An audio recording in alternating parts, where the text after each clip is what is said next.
स्वागत है आप सभी का फिर से एक नए वीडियो में। तो आज हम लोग देखेंगे इकोनॉमिक्स का very very important question answer देखेंगे। तो चलो हम लोग वीडियो को स्टार्ट करते हैं। तो हम लोग समय नहीं गवाते हैं और डायरेक्ट क्वेश्चन आंसर को देखते हैं। तो फर्स्ट क्वेश्चन में दिया गया है कि उत्पादन संभावना वक्र की ढाल गिरता है। तो कैसे गिरता है? तो ऑप्शन ए में दिया गया है बाएँ से दाएँ, ऑप्शन बी में दाएँ से बाएँ, ऑप्शन सी में नीचे से ऊपर, ऑप्शन डी में ऊपर से नीचे। तो एक का जो राइट आंसर हो जाएगा वो हो जाएगा ऑप्शन नंबर ए हो जाएगा बाएं से दाएं की ओर। ठीक है। तो हम लोग क्वेश्चन नंबर 2 देख लेते हैं कि सीमांत उपयोगिता को ज्ञात किया जाता है। मतलब हम लोग सीमांत उपयोगिता को किस से ज्ञात करते हैं। ठीक है। तो ऑप्शन नंबर ए में दिया गया है टी यू प्लस यू। तो यही इसका राइट आंसर हो जाएगा delta T U plus delta Q. ठीक है। तो हम लोग क्वेश्चन नंबर 3 देख लेते हैं कि नीचे दिए रेखा चित्र में मांग की लोच है। तो इसमें जो मांग की लोच है वो किस प्रकार की लोच है ये पूछा जा रहा है 3 में। ठीक है। तो ऑप्शन नंबर ए में दिया गया है अधिक लोचदार है, ऑप्शन बी में दिए गए इकाई लोचदार है, ऑप्शन सी में कम लोचदार है, ऑप्शन डी में पूर्ण लोचदार है। ठीक है।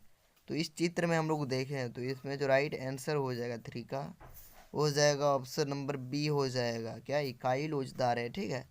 क्वेश्चन नंबर 4 देखते हैं कि आगत को निर्गत में परिवर्तन करने की प्रक्रिया को क्या कहा जाता है। मतलब जो आगत है उसको निर्गत में परिवर्तन करने की प्रक्रिया को हम लोग क्या कहते हैं। तो 4 का राइट आंसर क्या हो जाएगा? तो क्या उपभोग हो जाएगा या उत्पादन या निवेश या विनिमय हो जाएगा। ठीक है। तो इसका राइट आंसर उत्पादन हो जाएगा। ठीक है। क्वेश्चन हम लोग 5 देख लेते हैं। किसी परिवर्तित साधन एल को औसत उत्पादन ज्ञात करने का सूत्र क्या होता है। तो 5 का क्या हो जाएगा? क्यू बटा एल हो जाएगा या क्यू बटा एल बटा क्यू या क्यू प्लस एल या ए तथा बी दोनों। तो इसका राइट आंसर हो जाएगा 5 का ऑप्शन नंबर ए हो जाएगा क्यू बटा एल हो जाएगा। ठीक है। क्वेश्चन हम लोग 6 देख लेते हैं कि पूर्ति के नियम को निम्नलिखित में से कौन सा फलन प्रदर्शित करता है। तो कौन सा फलन प्रदर्शित करता है?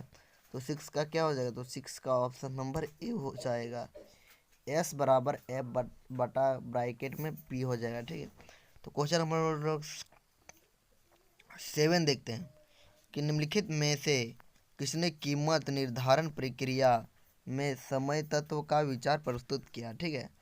तो 7 का क्या हो जाएगा? तो 7 का ऑप्शन नंबर सी हो जाएगा मार्शल हो जाएगा। ठीक है। तो क्वेश्चन नंबर 8 देखते हैं कि एकाधिकार मूल्य विभेद का महत्वपूर्ण शर्त क्या है।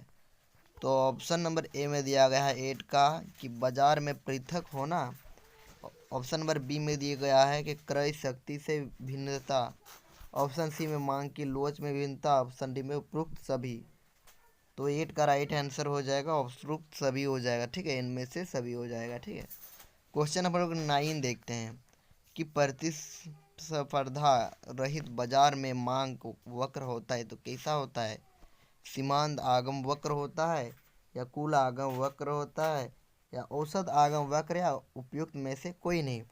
तो 9 का जो राइट आंसर हो जाएगा वह ऑप्शन नंबर सी हो जाएगा। ऑप्शन नंबर सी में क्या दिया गया है? तो ऑप्शन नंबर सी में औसत आगम वक्र हो जाएगा। ठीक है। तो क्वेश्चन हम लोग 10 देखते हैं कि the general theory of employment addressed and money नामक पुस्तक के लेखक कौन है। मतलब जो इसके जो लेखक है जो रचनाकार है वो कौन है। तो 10 का क्या हो जाएगा? तो ऑप्शन नंबर बी हो जाएगा माल्थस ने ये बोला है। किसने बोला है? तो माल्थस ने। ठीक है। तो क्वेश्चन हम लोग 11 देख लेते हैं कि किसी देश में एक दिए हुए वर्ष में उत्पादन के साधनों के द्वारा उत्पादित अंतिम वस्तु एवं सेवाओं के बाजार मूल्य को क्या कहा जाता है। ठीक है। तो क्या कहते हैं 11 का? तो उसको हम लोग सकल घरेलू उत्पाद कहते हैं या शुद्ध शुद्ध घरेलू उत्पाद या राष्ट्रीय आय या व्यक्तिगत आय कहते हैं। ठीक है। तो 11 का जो राइट आंसर जो हो जाएगा वो ऑप्शन नंबर ए हो जाएगा सकल घरेलू उत्पाद हम लोग जीडीपी को कहते हैं। ठीक है। तो क्वेश्चन हम लोग 12 देखते हैं कि रिजर्व बैंक ऑफ इंडिया की स्थापना कब हुआ। मतलब जो हम लोग का रिजर्व बैंक ऑफ इंडिया है उसका स्थापना कब हुआ था। ठीक है। तो 12 में ऑप्शन नंबर ए में दिया गया 1947 में हुआ था, ऑप्शन बी में 1935 में, ऑप्शन सी में 1937, ऑप्शन डी में 1945 में। ठीक है। तो 12 का क्या हो जाएगा, तो 12 का ऑप्शन नंबर बी हो जाएगा। 1935 में जो रिजर्व बैंक ऑफ इंडिया की स्थापना हुआ था। ठीक है, क्वेश्चन नंबर हम 13 देख लेते हैं कि एक खुली अर्थव्यवस्था में सामूहिक मांग के निम्न में से कौन सा तत्व है। ठीक है, सामूहिक मांग में से निम्न में कौन सा तत्व है। तो ऑप्शन नंबर ए में दिया गया है उपभोग हो जाएगा, या निवेश, या सरकारी व्यय एवं शुद्ध निर्यात, या उपरोक्त सभी। ठीक है, तो 13 का जो राइट आंसर हो जाएगा ऑप्शन नंबर डी हो जाएगा। ऑप्शन नंबर डी में क्या दिया गया है, तो उपरोक्त सभी हो जाएगा। ठीक है, क्वेश्चन नंबर हम 14 देख लेते हैं कि निम्न में से वास्तविक निवेश कौन है। तो निम्न में से वास्तविक निवेश कौन है, मतलब वास्तविक में। ठीक है, तो 15 का क्या हो जाएगा, तो 15 का ऑप्शन नंबर क्या ए नंबर हो जाएगा। ए में दिया गया है, ए में क्या दिया गया है, तो ए में दिया शेयर खरीदना दिया गया है। ठीक है, बी में पुरानी फैक्ट्री खरीदना, मतलब पुरानी फैक्ट्री को खरीदना दिया गया है।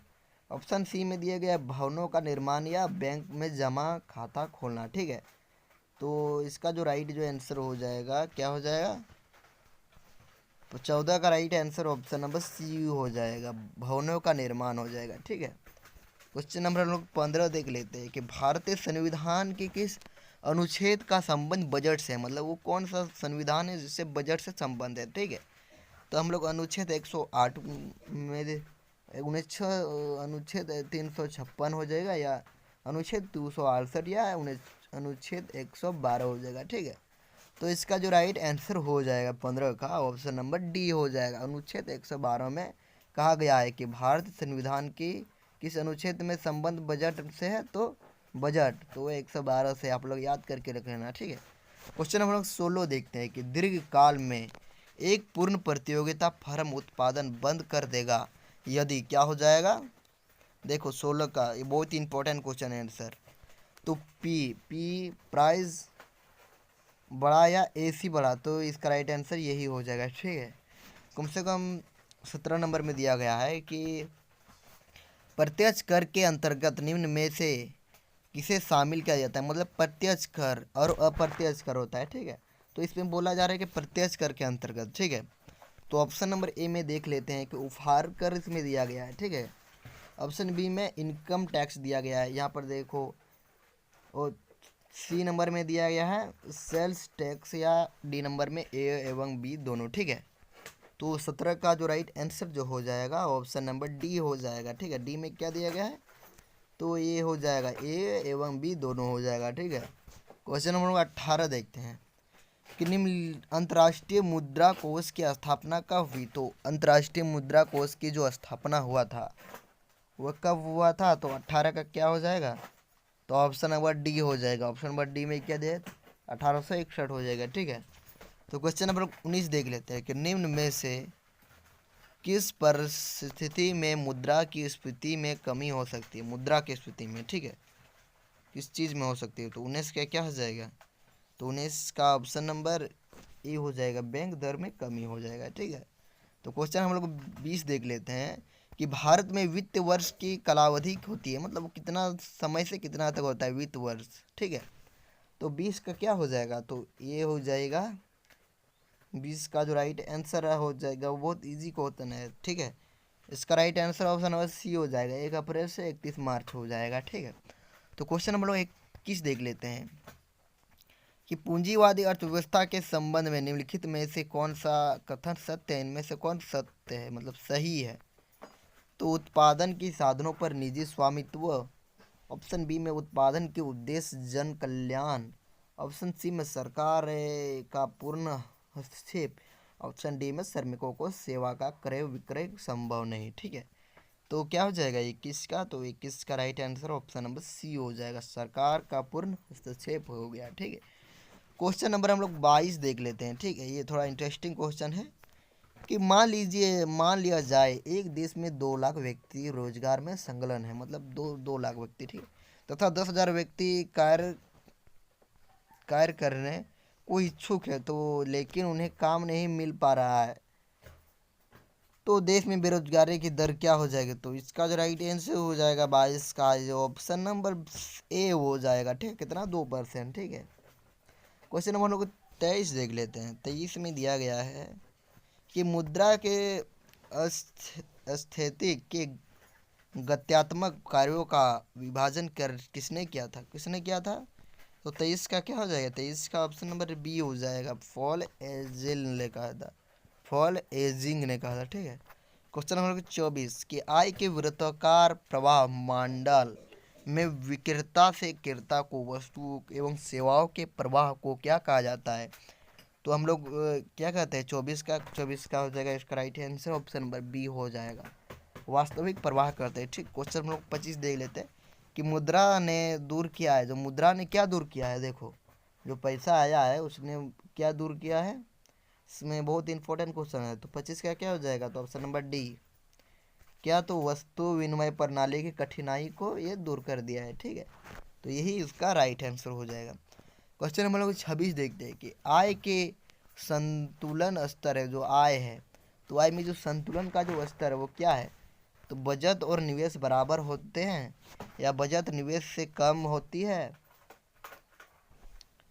या बचत निवेश से अधिक होती है, या बचत का निवेश से कोई संबंध नहीं है। ठीक है। तो इसका right answer option number A हो जाएगा। ठीक है। बचत और निवेश बराबर होती है। क्वेश्चन हम लोग 27 देखते हैं। निम्नलिखित में से विनिमय का एक सामान्य माध्यम कौन सा है? मतलब सामान्य माध्यम, मतलब विनिमय का मतलब लेन देन का। ठीक है। तो 27 का क्या हो जाएगा? 27 का ऑप्शन नंबर डी हो जाएगा। वो मुद्रा है जो विनिमय का एकदम सामान्य माध्यम है। क्वेश्चन हम लोग 28 देखते हैं कि पूर्ण प्रतियोगिता बाजार में फर्मों की संख्या कितनी? मतलब पूर्ण प्रतियोगिता बाजार है। ठीक है। उसमें जो फर्मों की संख्या कितनी होती है? ठीक है। तो पूर्ण का मतलब क्या होता है? 28 का क्या हो जाएगा? ऑप्शन नंबर डी हो जाएगा। पूर्ण का मतलब बहुत ज़्यादा, मतलब जहाँ पर सबसे ज़्यादा बाजार लगाया जाता है उसको हम लोग पूर्ण प्रतियोगिता बाजार कहते हैं। ठीक है। क्वेश्चन हम लोग 29 देख लेते हैं कि निम्न में से समग्र मांग का एक घटक नहीं है। मतलब कौन एक समग्र मांग का एक घटक नहीं है? तो उपभोग व्यय, निवेश व्यय, निवल निर्यात या वित्तीय परिसंपत्ति पर व्यय। ठीक है। तो इसका राइट आंसर 29 का हो जाएगा। तो ऑप्शन नंबर डी हो जाएगा। डी में क्या देगा? तो वित्त परिसंपत्तियों पर व्यय। ठीक है। तो क्वेश्चन हम लोग 30 देखते हैं, लास्ट क्वेश्चन है। ठीक है। कि विदेशी विनिमय दर क्या है? तो विदेशी विनिमय दर क्या है? तो 30 का ऑप्शन नंबर डी हो जाएगा। देशी मुद्रा के विदेशी मुद्रा में कीमत। ठीक है। तो आप लोगों को ये वीडियो अच्छा लगा तो लाइक करें, कमेंट करें, सब्सक्राइब करें, और इसी तरह का और वीडियो चाहिए तो आप लोग कमेंट करें और सब्सक्राइब करें। जय हिंद, वंदे मातरम।